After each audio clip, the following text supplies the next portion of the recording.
Hola, gràcies, Gemma.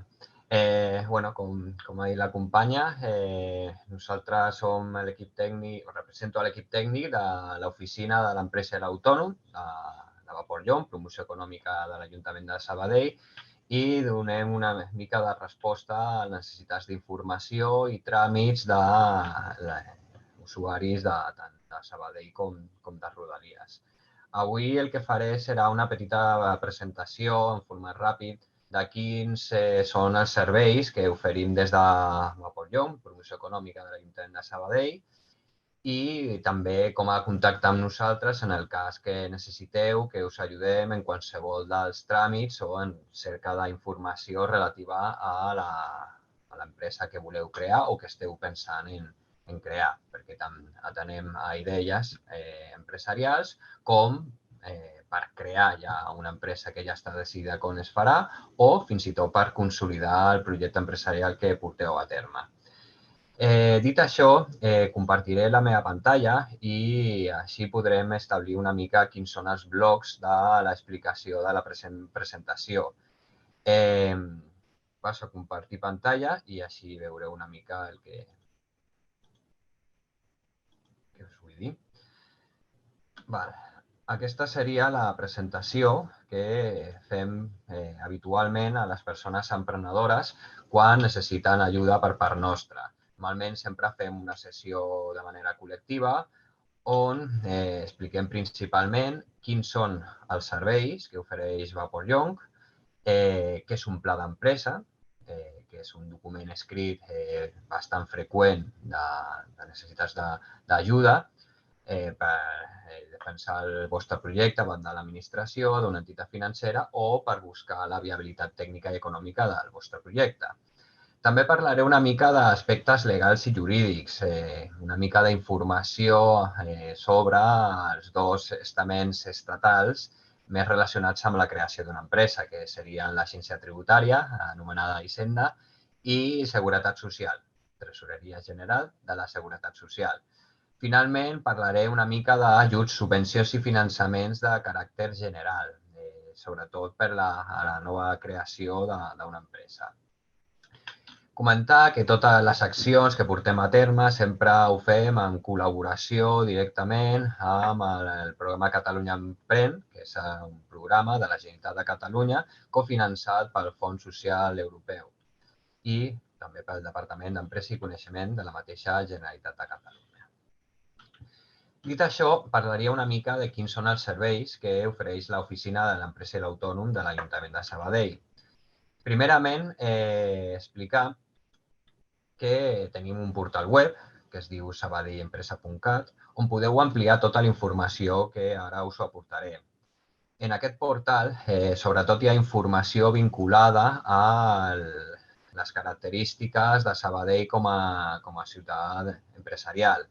És a dir, primerament, mostrem bastants recursos de quins són els tràmits per donar d'alta una activitat econòmica aquí a Espanya i també oferim la possibilitat de descarregar, per exemple, els models nostres de pla d'empresa, que és una de les coses que més em demanen en el nostre dia a dia. Després ja parlaré per què seria necessari fer un pla d'empresa. L'objectiu d'avui no és explicar com fer un pla d'empresa, però que sapigueu que front la multitud de models de pla d'empresa que podeu trobar a Google, nosaltres tenim un model que l'hem simplificat el màxim possible i en la nostra pàgina web, en la part de suport empresarial, podríeu descarregar els nostres models, tant en castellà com en català, per les principals formes jurídiques, que serien l'autònom persona física o una societat limitada. També comentar que aquí, en la nostra pàgina web, en l'apartat de centres d'empreses i facilitats per la implantació, tindríeu una mica d'informació de quines són les ajudes que venen per part i directament de l'Ajuntament de Sabadell. Després parlaré una mica d'elles perquè heu de saber que l'Ajuntament de Sabadell només intercedeix en les activitats empresarials quan és necessari un local comercial. És a dir, que si no hi ha necessitat d'un local, no teniu que fer una comunicació a l'Ajuntament de Sabadell conforme que inicieu una activitat empresarial. Només ho tindríeu que fer a Hisenda i a Seguretat Social. Però en el cas de tenir un despatx o un local que ofereixi la possibilitat als ciutadans d'entrar, aquí ja entraria tot el cos d'urbanisme i el seu departament de llicències d'activitats. I front a això hi ha una sèrie de bonificacions. Comentar que també us podem ajudar a la selecció de personal. Hi ha un departament encarregat exclusivament de tota la intermediació entre empreses i persones que volen treballar per compte d'altre, persones assalariades. Ells i elles us podran ajudar en els tràmits o en la informació que necessiteu per fer una possible selecció de personal. Com és bastant complex el tema de la contractació de personal, nosaltres ens encarreguem de la part empresarial, és a dir, front incendi i seguretat social dels autònoms, per així dir, i la part assalariada, les companyes d'intermediació laboral.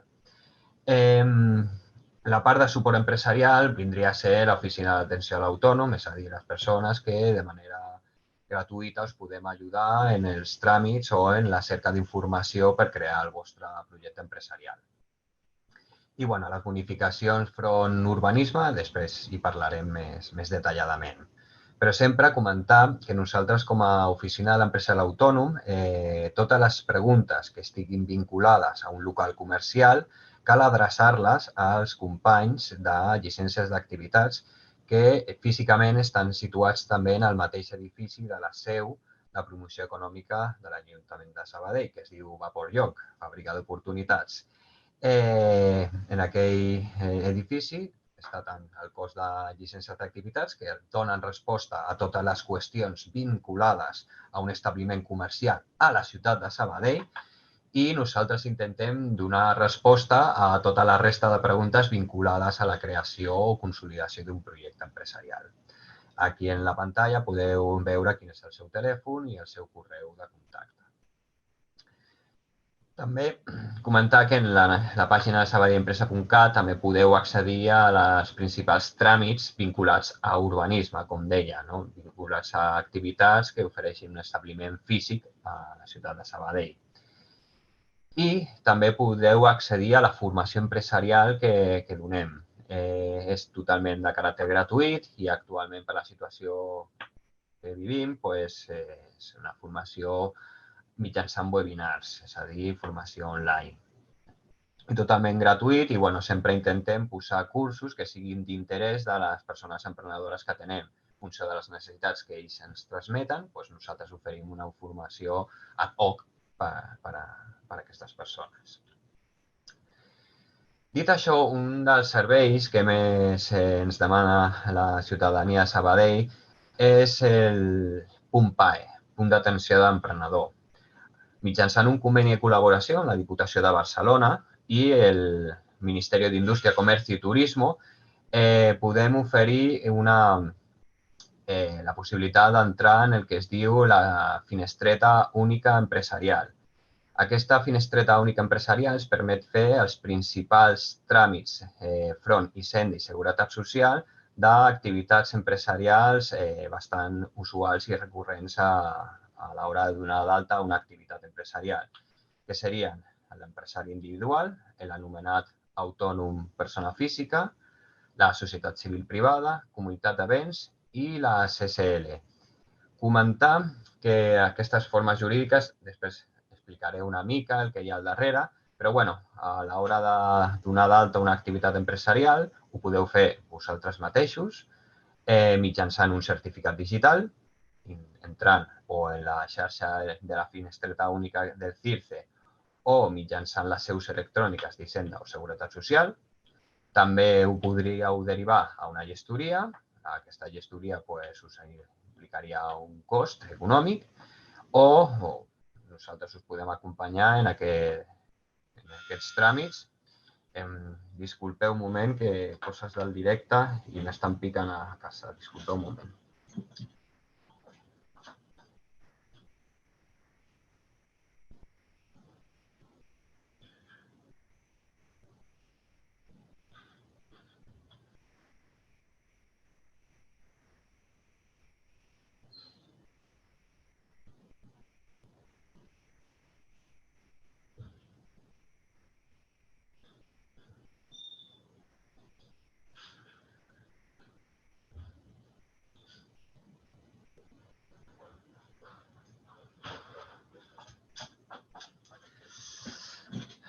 disculpeu la meva absència, són les coses del directe i los de Amazon no esperen, pican mucho. Dit això, com us deia, aquest servei de finestreta única empresarial ens permet accedir a Hisenda i Seguretat Social i donar-vos d'alta en aquestes formes jurídiques, que seria la comunicació front Hisenda de com declararé impostos. Penseu que un empresari individual, el que tothom coneix com a autònom persona física, el tràmit és bastant ràpid, perquè al final és donar d'alta el vostre DNI o NIE per a poder facturar als vostres clients. I és un tràmit que és instantani i que ens pot durar al voltant de 30 a 40 minuts. La societat civil privada i la comunitat de béns també és totalment gratuïta i es poden constituir el dia següent de la nostra atenció. I en el cas de les societats limitades, si aquesta societat limitada s'acull al que es diu estatuts estàndards i té un capital social de 3.000 euros, penseu que es pot constituir en 48 hores i amb un cost aproximat de 150 euros. Compte perquè molta gent que no sap d'aquest servei i va a gestories, el cost de la SL pot oscil·lar entre 1.000 i 2.000 euros, amb la qual poder constituir una SL amb un cost de 150 euros és un bon tret de sortida per a aquesta empresa. Dit això, també tenim 2 centres d'allotjament empresarial, o també anomenats vivers d'empreses, que estan destinats per a empreses tant en la seva forma de creació o en la seva consolidació empresarial. Són centres que ofereixen un preu més reduït que l'oferta privada i que al seu voltant hi ha un assessorament tècnic d'acompanyament en les primeres passes d'aquesta activitat empresarial.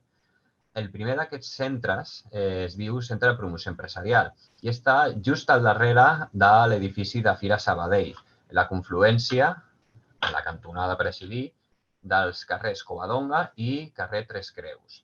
Aquest centre disposa de 14 despatxos professionals amb una mida entre 12 i 42 metres quadrats.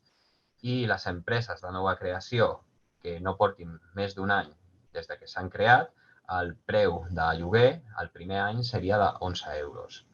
En aquest centre també es podrien llogar sales de formació, sales de reunions o una sala polivalent per l'activitat que fos pertinent.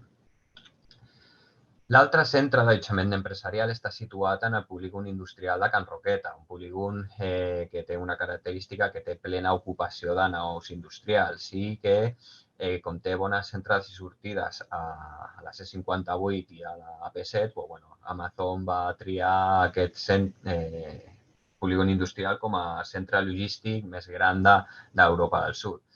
Aquí tenim també un centre d'allotjament empresarial, abans d'Amazon, ja estàvem nosaltres, que té 15 naus industrials de 200 metres de planta i 50 d'altell i també disposa de despatxos professionals. I també es poden llogar sales de formació, reunions, etc. Fins i tot té les anomenades una showroom, una sala d'exposicions.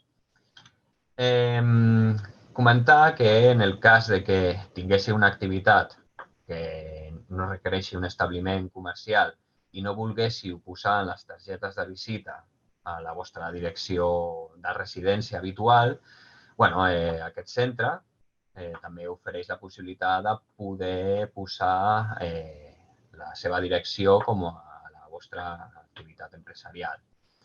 Aquest té un cost de 20 euros al mes i permet també rebre paqueteria en l'horari laboral que tenim establert com a administració. I en el cas de necessitar llogar espais, també hi hauria un descompte.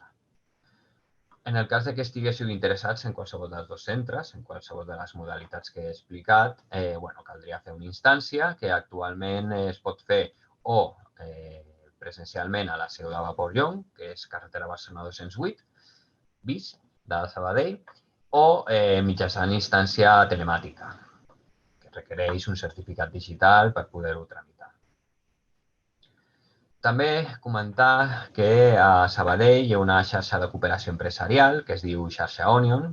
Onion és un nom que en francès i en anglès significa seva, i com està vinculat una mica a la imatge de la nostra ciutat, és fàcil de recordar com es diu la xarxa de cooperació empresarial, la xarxa Onion. És una xarxa integrada sobretot per empreses que estan vinculades a ocupacions professionals i tercer sector, sobretot empreses que donen servei a altres empreses. Si us fiqueu en la pàgina web de la xarxa Onion, podríeu veure quines són les empreses amb les que podríeu col·laborar perquè fan trobades empresarials que es diuen de networking, on fan una mica d'intercanvi de coneixements, o si busqueu també clients, aquí hi ha un bon llistat d'empreses actives de Sabadell i l'entorn. També un altre programa que oferim a les persones emprenedores seria l'Erasmus Emprenedors, que és un programa on enviem persones emprenedores, ja sigui perquè encara no han creat una empresa però tenen un pla d'empresa amb l'explicació del que volen fer, o que com a màxim portin 3 anys de vida com a activitat empresarial, els podem enviar a fer un intercanvi empresarial amb altres empreses del territori europeu. Aquest programa posa en contacte persones emprenedores i empreses que ja estan consolidades, és a dir, que tenen més de 3 anys de vida. I l'objectiu és que hi hagi un intercanvi comercial i empresarial. La idea és que no només posa en contacte aquesta persona emprenedora i aquesta empresa, sinó que també dona una dieta per la subsistència mínima en el país de recepció. És a dir, que en funció del país de recepció, l'import pot ser superior o inferior i com a màxim es pot estar durant 6 mesos en el país de recepció. Aquests 6 mesos, com a màxim, tindrien que ser dintre del mateix any natural i no tenen per què ser correlatius. És a dir, es podria decidir 3 mesos a principi d'any i 3 mesos al final d'any, però sempre dintre del mateix any. Qualsevol tipus d'ampliació podeu fer-ho mitjançant la pàgina web d'Erasmus Emprenedors o fer-nos una pregunta a nosaltres com a servei. I com a últim, un servei que cada vegada té més força, que cada vegada és més demandat, que és el programa de Reempresa. El programa de Reempresa és un programa que fem juntament en col·laboració amb la Diputació de Barcelona i que ofereix la possibilitat de la compravenda d'empreses actives. És a dir, no estem parlant d'una xarxa de traspassos, estem parlant de compravenda d'empreses que estan actives i que tenen un valor en el mercat. Nosaltres el que intentem fer és intermediar i que el preu de venda sigui raonable amb el preu que hi hagi en aquell moment en el sector empresarial on està aquesta activitat. Si us fiqueu en la pàgina web de reempresa.org podreu veure quines són les empreses que estan a la venda, no només a la ciutat de Sabadell, sinó a tot el territori català i fins i tot hi ha empreses d'Aragó, de València i de Balears. Si veieu alguna empresa que us pogués interessar per comprar, o qui sap, potser sou persones que tenen una empresa i la volen vendre, és a dir, que és per les dues persones, o sigui, per vendre o per comprar. En el cas que veieu alguna empresa interessant per rebre més informació, tindreu que contactar amb nosaltres perquè us donéssim d'alta en aquest programa i poguéssiu accedir a tota la informació que tenim d'aquestes empreses a la venda. Si us fiqueu a la pàgina web veureu que sí que hi ha informació, com per exemple el preu de venda, que és una de les claus de l'intercanvi empresarial, però si voleu més informació o tindrà una entrevista amb la persona que ven o la persona que compra, us donaríem d'alta en aquest programa i us donaríem tot el suport en el procés. Dit això, passaria a parlar una mica del que és un pla d'empresa. Com he comentat, l'objectiu d'avui no és explicar-vos com fer un pla d'empresa, perquè el temps no ens dona per més i el vostre odi cap a mi podria créixer exponencialment per posar massa conceptes en la presentació. Ja soc conscient que parlaré de moltes coses, però intento fer-ho de la manera més entenedora possible. El pla d'empresa és un document escrit mitjançant el qual una persona emprenedora ha d'explicar quins són els tràmits que tindrà que fer front per crear i consolidar el seu projecte empresarial.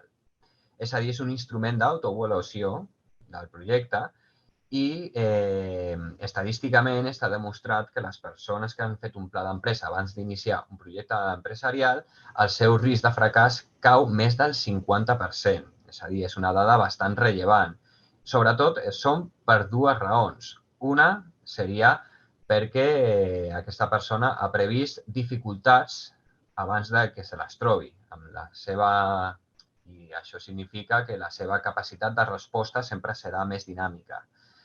La segona raó és que hi ha gent que al fer el pla d'empresa veu que potser no és el moment adequat per fer aquest negoci i ho té que fer una mica més endavant o fer alguna modificació abans de donar pas a la constitució efectiva.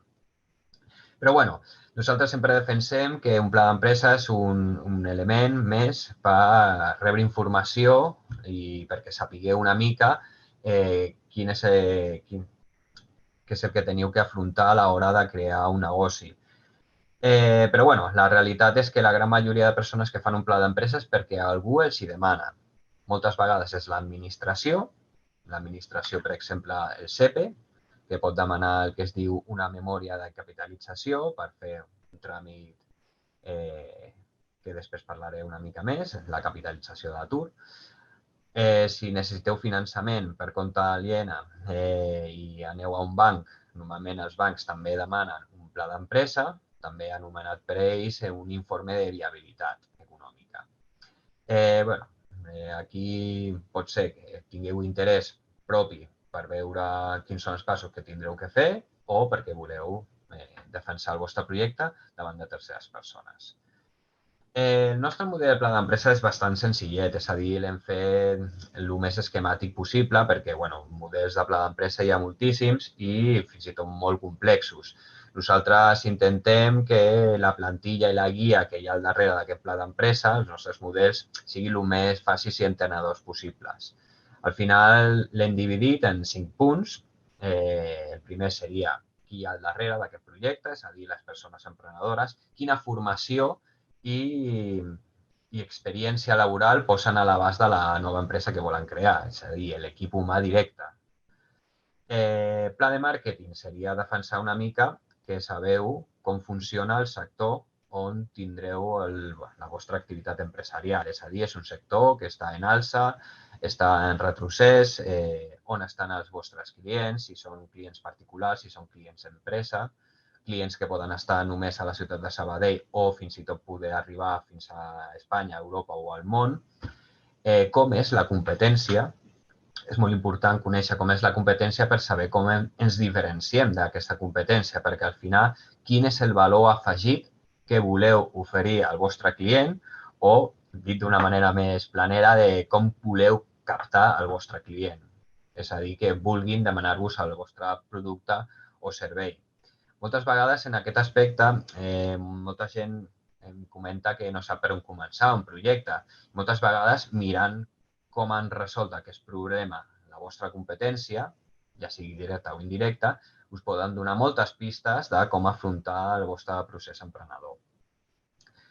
Pla operatiu. Aquí estaríem parlant de què necessiteu per muntar el negoci. És a dir, no necessiteu cap recurs perquè l'únic que fareu és donar-vos d'alta com a autònomes i treballar com a intermediaris de comerç, per exemple, o potser necessiteu un equip de transport, necessiteu potser un equip informàtic, potser necessiteu reformar un local. Aquí el que ens pertoca seria quantificar què és el que necessitem per muntar el negoci. Necessitem 5.000 euros, 10.000, 15.000 o 0 euros, perquè hi ha moltes activitats autònomes que no requereixen cap inversió. Aspectes legals. Aquí serà el que parlaré ara seguidament. Espero que ningú marxi de la sessió quan comenci a parlar dels nostres amics Hisenda i Seguretat Social, que són dos organismes que és molt important conèixer com funciona per veure com ens relacionem amb ells. I, per últim, pla econòmic i financer, que seria una mica de fer números, fer comptabilitat de la petita empresa. Som conscients de que hi ha molt desconeixement sobre fer comptabilitat en una petita empresa. I molta gent, quan inicia un projecte empresarial, pensa que, com tot això ho derivarà a la gestoria, doncs no es preocupa. Nosaltres, com a formadors d'emprenedors, pensem que és important conèixer com a mínim com funciona una petita comptabilitat, perquè perquè si al final contracteu una gestoria, quanta més informació tingueu, més podreu veure també si aquesta gestoria treballa bé o treballa malament, perquè heu de saber que un error d'una gestoria no us eximeix de la responsabilitat pròpia davant de l'administració. És a dir, un error de la gestoria és una multa per la persona emprenedora, que és el que passa també amb la renta, no? Llavors, quanta més informació tingueu, sempre molt millor. Nosaltres l'anàlisi comptable d'una petita empresa l'hem fet amb un Excel que l'hem simplificat el màxim possible. És a dir, hem fet 4 fulles on expliquem una mica, cal reflexar què és el que necessitarem, quina inversió tenim que fer front i com ho pagarem. Si ho pagarem amb recursos propis, amb un préstec, amb la capitalització de l'atur, que és un tràmit freqüent per nosaltres, etc. Després tindrem que calcular una mica, fer una estimació d'ingressos i despeses durant el primer any de l'activitat. Aquí donem resposta a moltes preguntes de moltes persones emprenedores. Ostres, que no sé quines despeses tinc que assumir durant la meva activitat. A més, aquesta fulla també donaria la resposta de quan tinc que ingressar perquè sigui viable el meu negoci. És a dir, una dada molt rellevant per a una persona emprenedora, que seria el punt d'equilibri. És a dir, quan he d'ingressar per tindre beneficis, perquè si no arribo aquí, doncs tindré pèrdues. Llavors, d'una manera molt planera, si agafo una rostisseria en traspàs, quants pollastres tinc que vendre a la setmana perquè sigui viable el meu negoci.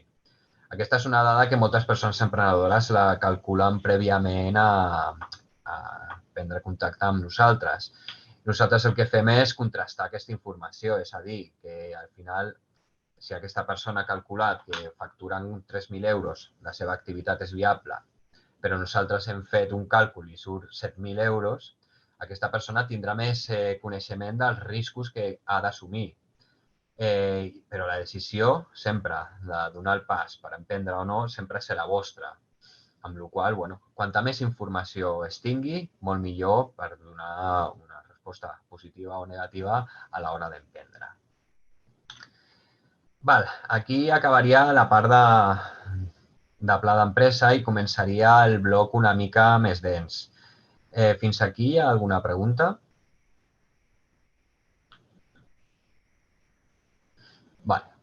Doncs entenc que continuo. Aquesta part és sempre la més densa de totes les sessions, però moltes vegades dona moltes respostes a moltes preguntes que tenen les persones emprenedores que atenem en el nostre dia a dia. Penseu que tota aquesta presentació està feta gràcies també a l'experiència de l'equip tècnic de Vapor Young a l'hora d'atendre persones emprenedores i intentem sempre donar resposta a les preguntes més freqüents que ens venen a la nostra entitat.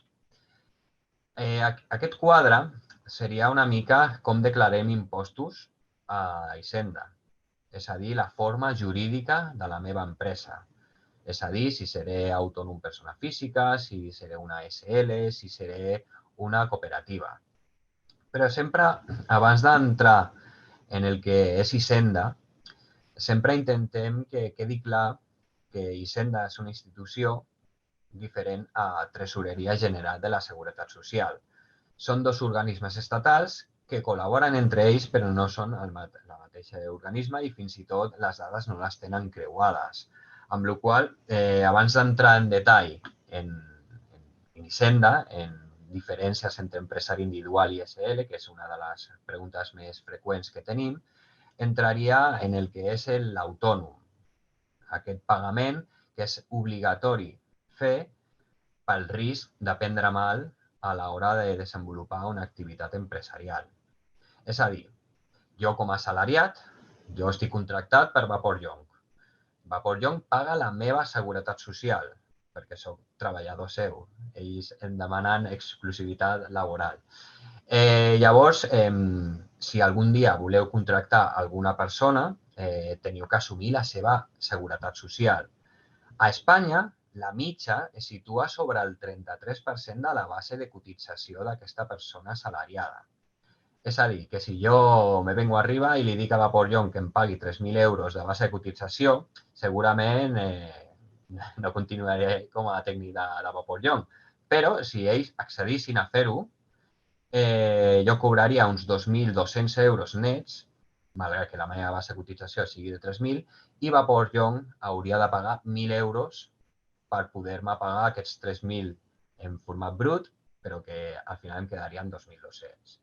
Però bueno, avui parlarem sobretot del que és el RETA, Règim Especial del Treballador Autònom, el que cal pagar per ser autònom. I és un pagament que va separat del rendiment que tingui realment en la meva activitat. És a dir, que la meva activitat pot anar superbé, tingui uns guanys molt grans, però jo puc triar quina és la meva base de cotització. Perquè, per ara, i fins que no ens diguin el contrari, sempre s'està parlant de que es vol correlacionar el que seria la facturació real amb el que es paga de seguretat social, com passa als assalariats, però actualment els autònoms han de triar una base de cotització independentment de si facturen molt o facturen poc. Llavors, la base de cotització d'una persona emprenedora, com a mínim, ha de ser de 944 euros. I d'aquests 944 euros, Hisenda ens demana que es pagui el 30,3%. És a dir, que per ser autònom a Espanya cal pagar el 30,3% de la base mínima, els 944. Són 286 euros. Vagi bé o vagi malament l'empresa, aquest és un pagament obligatori que Seguretat Social cobra a final de mes. I això és el que costa poder treballar les 24 hores del dia durant tot un mes. La quota d'autònoms, 286 euros al mínim. Davant d'aquest pagament va sortir una ajuda des de 2013 que li diuen la tarifa plana de los autónomos o la tarifa reduïda d'autònoms.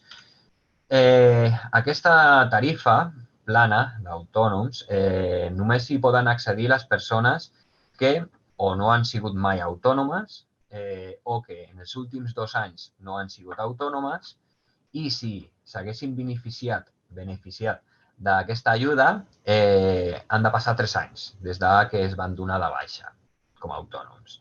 Llavors, si teniu aquestes característiques, que és la gran majoria de persones emprenedores, podríeu accedir a l'anomenada tarifa plana de la Seguretat Social, que són 12 mesos on, en lloc de pagar 286 euros, pagaríem 60 euros a final de mes. Després, la bonificació es transforma en el 50% de la base mínima.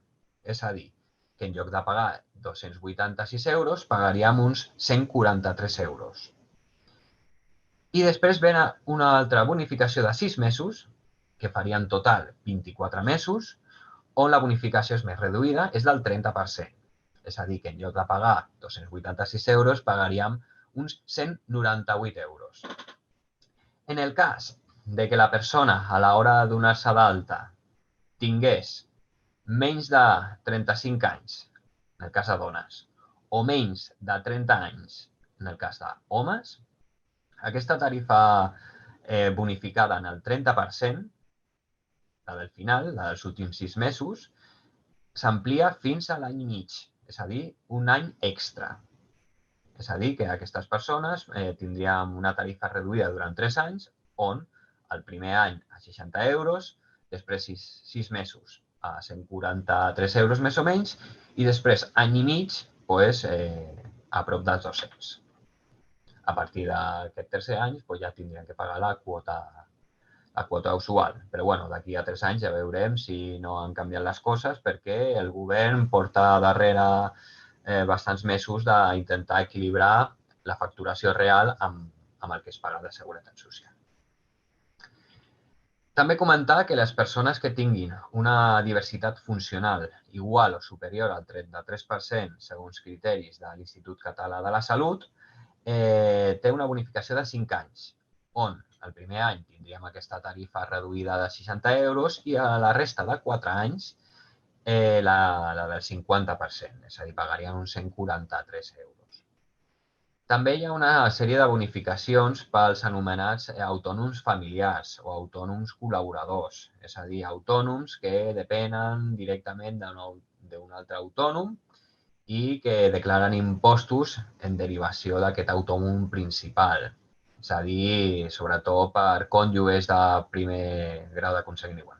Per cònjuges i per fills o pares amb els que hi hagi convivència, és a dir, que hi ha aquestes dues característiques, grau de consanguinitat i convivència.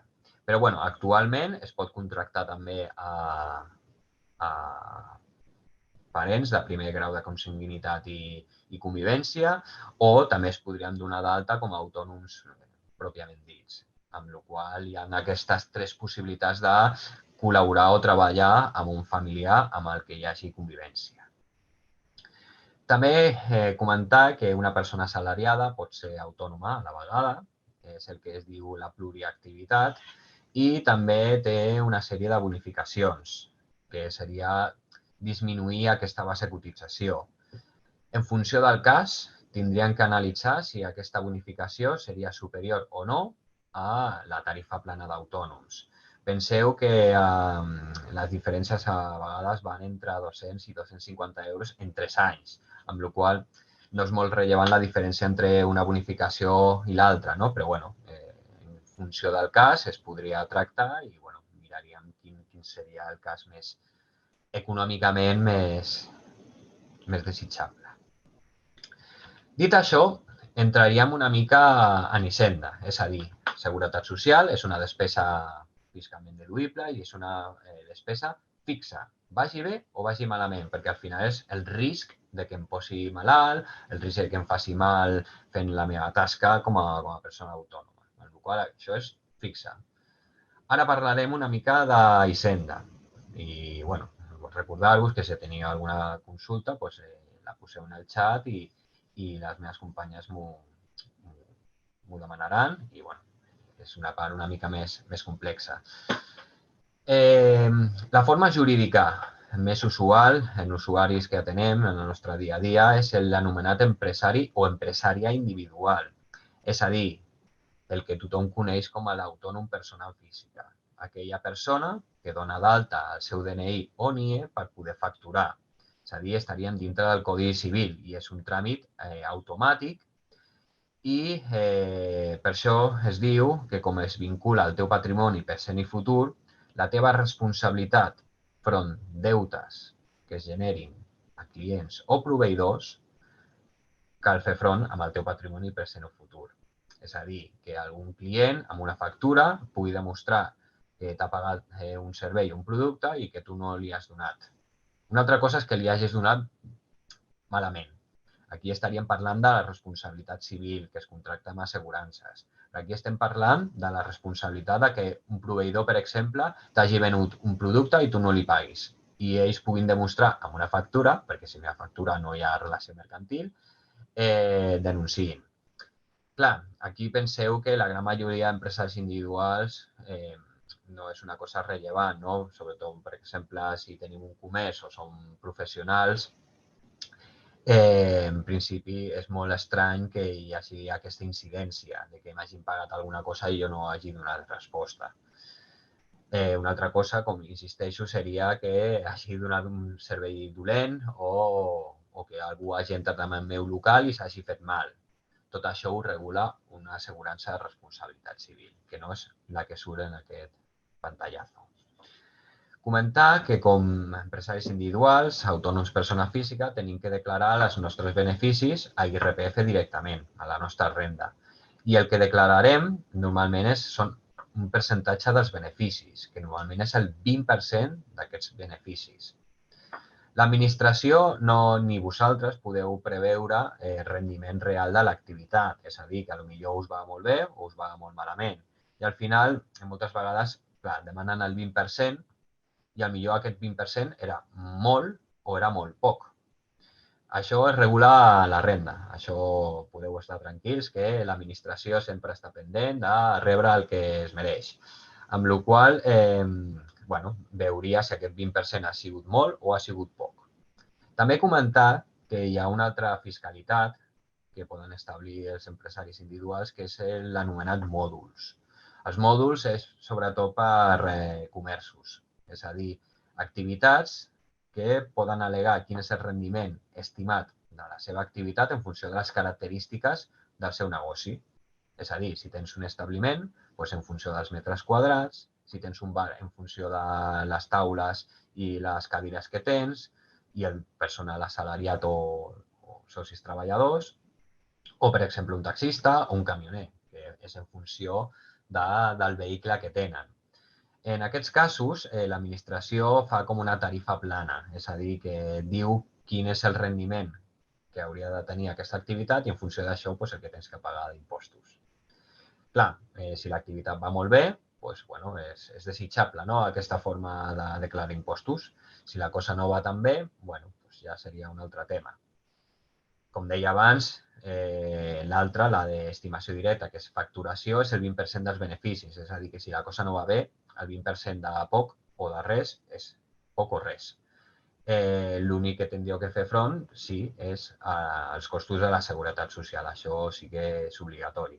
Però, si l'activitat no va bé i aneu per facturació, doncs, no us teniu que preocupar amb els impostos perquè seran molt pocs. I, l'empresari individual és obligatori que sigui autònom. Per això hi ha a vegades aquesta confusió entre l'empresari individual i l'autònom, persona física. És el mateix, però no, perquè jo com a autònom podria estar treballant en altres formes jurídiques. Com, per exemple, la societat civil privada. La societat civil privada és una forma jurídica molt vinculada a un empresari individual que es vincula amb una altra persona o amb diverses persones. I mitjançant un contracte civil privat, que no cal una notaria, és a dir, costos zero, pot constituir una societat amb un CIF propi i que podrà operar com ho fa un autònom persona física. És a dir, ho farà mitjançant aquest CIF i les despeses de constitució són zero. Comentar que des de 2016 les societats civils privades han de pagar l'impost de societats, amb la qual la diferència d'una SCP a una SL s'ha minvat tant, és tan petita, que moltes persones al final trien fer una SL. De fet, us tinc que dir una novetat, perquè moltes vegades una de les raons per les quals encara es constituïen societats civils privades era per la tarifa plana d'autònoms, perquè els autònoms dintre d'una societat civil podien accedir a aquesta tarifa. I els autònoms societaris, és a dir, els autònoms d'una SL, no només no tenien aquesta tarifa plana, sinó que tenien que pagar l'autònom societari, que són 367 euros. Amb la qual cosa, per aquesta raó, moltíssima gent deia, faig una SCP sí o sí. Això s'ha eliminat fa 2 mesos. És a dir, que ara també els autònoms societaris es poden acollir a la tarifa plana d'autònoms, amb la qual cosa, aquesta forma jurídica està començant a estar en desús. Però, continua havent constitucions de SCPs i tenim que explicar com funcionen. Però no n'aturaré molt més. Al final, la forma jurídica més utilitzada és la SL, quan és necessari crear una societat, perquè hi ha més d'una persona vinculada amb aquest negoci. Malgrat que la SL també es pot fer només una persona. Serien les anomenades societats de responsabilitat limitada unipersonals. Aquestes formes jurídiques permet entrar en el codi mercantil, és a dir, que si l'activitat va bé, de manera general és recomanable operar com a SL i no com a empresari individual, requereix un capital social, i aquest capital social pot ser dinerari o no, és a dir, jo podria dir que tinc 2 ordinadors i una taula i això val 3.000 euros, és a dir, que els obstacles per crear aquesta SL són molt petits. Com deia abans, es poden constituir telemàticament amb un cost aproximat de 150 euros i permet operar com a SL, és a dir, com a entitat jurídica pròpia, independent de les persones que l'han creada. No m'estendré molt més en aquesta forma jurídica perquè tampoc ens queda molt de temps i la complexitat cada vegada que parlaria augmentaria i les vostres cares s'enfadarien més amb mi. Llavors, passaré a l'altra forma jurídica, l'última que explicaré una mica, que és la cooperativa de treball associat, aquella forma jurídica on dos o més persones es junten per constituir una empresa on tots són iguals davant de les decisions. En una SL, el que té el 51% mana i no hi ha límit per tenir participacions, és a dir, jo podria tenir el 99% de les participacions. En una cooperativa, tots som iguals i les decisions sempre han de ser en democràcia pura. És a dir, que si hi ha dues persones, es tenen que entendre. Si hi ha tres persones, com a mínim 2 contra 1, malgrat que el desitjable sempre que hi hagi unanimitat, que tots estiguin d'acord. Però, les cooperatives, com és la forma democràticament parlant més justa de crear un negoci, l'administració també premia aquesta forma jurídica dotant de més recursos de subvencions i d'un impost de societats més petit. L'impost de societats d'una SL o una societat civil privada és del 25% dels beneficis. Malgrat que, gràcies a una llei que va establir la tarifa plana d'autònoms, també comentava que l'impost de societats el primer any de beneficis i el següent és del 15%. Però a partir d'aquest segon any en beneficis ja va al 25%. L'impost de societats d'una cooperativa és del 20%. I si aquesta cooperativa és protegida o perquè es dedica a millorar la situació de persones desfavorides o perquè és de reduïda en dimensió, el impost de societats pot caure fins al 10%. A més, és l'única forma jurídica que té una subvenció directa que s'estableix cada any on, si persones que esteu a l'atur constituir aquesta cooperativa, us poden donar una ajuda de fins a 3.500 euros directe a fons perdut per ser un membre nou i indefinit d'aquesta cooperativa. És a dir que, com són més democràtiques, l'administració també les protegeix més. Però, malgrat això, el percentatge de SLs front les cooperatives és encara bastant allunyat. Hi ha moltes més societats limitades.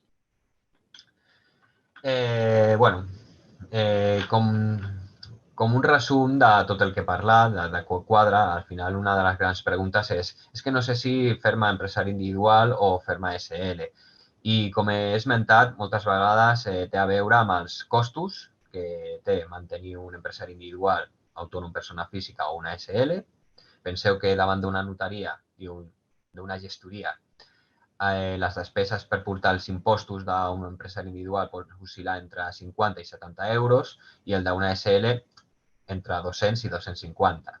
És a dir, que l'impost de societats és més complex que l'impost de la renda de les persones físiques i, suposa que les SL estan preparades quan hi ha una activitat que realment funciona. També es comenta que a partir de certs guanys, un empresari individual, el seu tipus impositiu d'impostos supera els tipus impositius del 25% de la SL. Llavors, quan hi ha molts beneficis, també es recomana que es passi a ser una SL.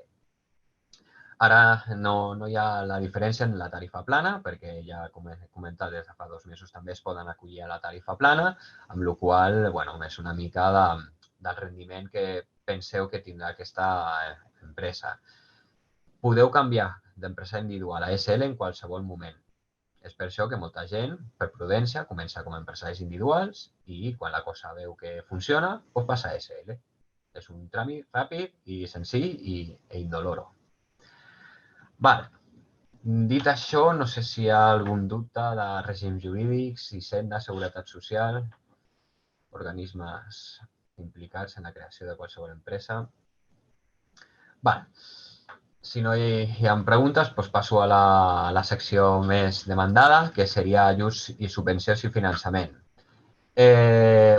Comentar, a part de la tarifa plana aquesta d'autònoms que havia esmentat, Aquí torno a fer present els companys de llicències d'activitats, que són els que regulen els establiments comercials de la ciutat de Sabadell i que es requereixen unes taxes vinculades a si hi ha llicència d'obres, la taxa d'inici d'activitat, que és obligatori per totes les activitats, que és un pagament que es fa a l'inici de l'activitat i que només es té que fer una vegada, però que pot arribar fins als 2.000 euros, encara que el normal és un pagament d'uns 700, 800 euros. I després el tema dels residus, perquè quan s'activa una activitat econòmica es generen més residus i cal pagar uns impostos. Doncs d'aquests tres taxes, Sabadell bonifiquen el 75%. Per sol·licitar aquesta bonificació us podem orientar o podeu consultar-ho en la pàgina que us esmentava al principi de la sessió, sabadellempresa.cat.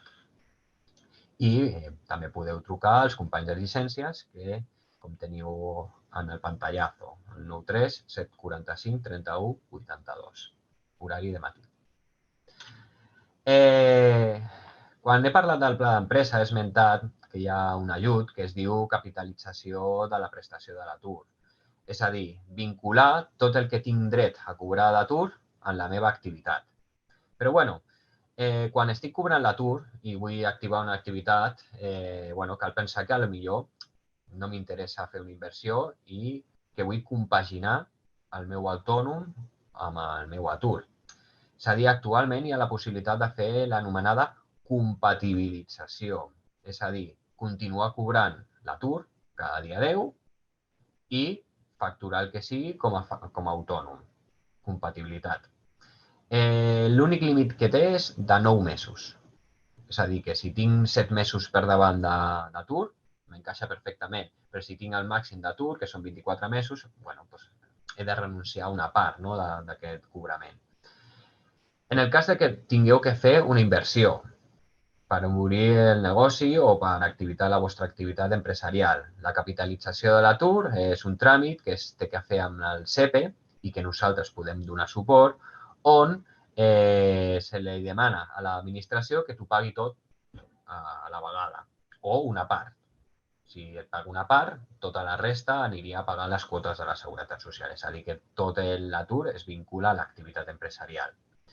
En el cas de que vulgueu, per exemple, un cas senzill, comprar una furgoneta per a la vostra activitat perquè voleu fer transport de mercaderies per carretera.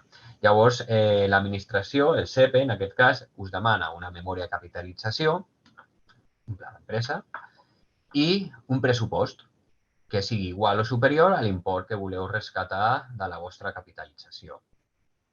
En el cas que vulgueu fer una SL, també ho podeu vincular al capital social que abans esmentava. Si voleu fer una cooperativa, també ho podeu vincular al capital inicial d'aquesta cooperativa. És a dir, independentment de la vostra edat i del règim jurídic o el tipus d'empresa que vulgueu crear, fent un pla d'empresa o memòria de capitalització i presentant pressupostos, podreu vincular tot el que teniu dret a l'atur a la vostra activitat.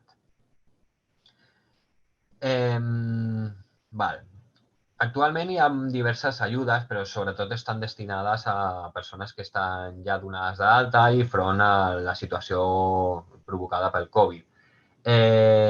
Aquí estic explicant les d'empresa de nova creació i de manera general són les que he esmentat. No sé si hi haurà alguna nova per part de l'Ajuntament, per ara no tenim constància. És a dir, que abans hi havia ajudes a fons perdut i ara el que ha fet l'administració és la tarifa plana, perquè al final suposa també un descompte d'uns 3.000 euros durant el primer any d'activitat. És a dir, en lloc de donar a fons perdut 3.000 euros, ho deriva en aquesta quota d'autònoms. També hi ha certs descomptes d'Hisenda, però aquí en la sessió general seria una mica complex d'explicar-ho. Llavors, en el cas de que no tingueu diners o familiars o amics o a gent que podeu embaucar en el vostre projecte, quines vies tenim d'accedir a diners per muntar el negoci. Aquí a Espanya, tindríem la possibilitat de buscar un soci capitalista o entrar en una xarxa web d'aquestes del crowdfunding o el mecenatge de tota la vida, Però, bueno, la gran majoria de persones que atenem van a una entitat financera i, hi ha uns certs productes que si es volen oferir a l'entitat financera, tenen un tipus d'interès molt interessant, com seria el cas dels ICOs o els ICF.